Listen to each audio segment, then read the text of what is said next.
In this section, we're going to talk about RPE, pacing, and self-regulation. So starting off with RPE, it really is an integration of signals from the body, from the core, skin temperatures, cardiovascular strain, muscle fatigue, cognition. The brain really pulls everything in that central integration to create this perceived exertion.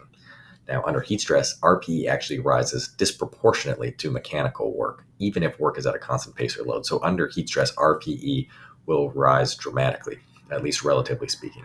So this leads to slower self-selected pace. So we're thinking endurance activities, decreased total repetition. Again, the perception and that feeling of exertion is a major driver in the ability to do work, as well as just likelihood of abandoning session or missing targets or falling short. So in these environments, it is common for athletes to reduce pace or intensity early, so prematurely lowering their intensity and pacing, take more time between rest or sets. Again, there's that feeling of exertion and exhaustion that comes on.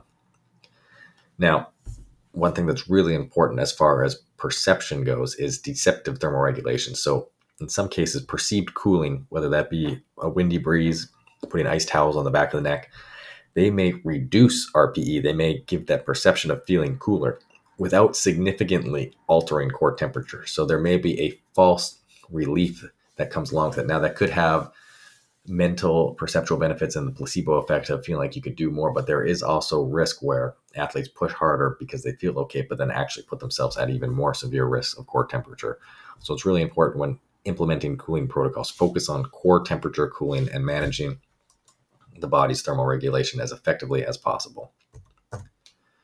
And that ties into monitoring and intervention strategies. So RPE is a great indicator, a simple proxy for thermal stress. It's not comprehensive or exhaustive, but it provides really good information. And if there are sudden spikes or changes, if there's different cues relating to motivation or pacing, those are really good indicators that thermal stress could be a factor.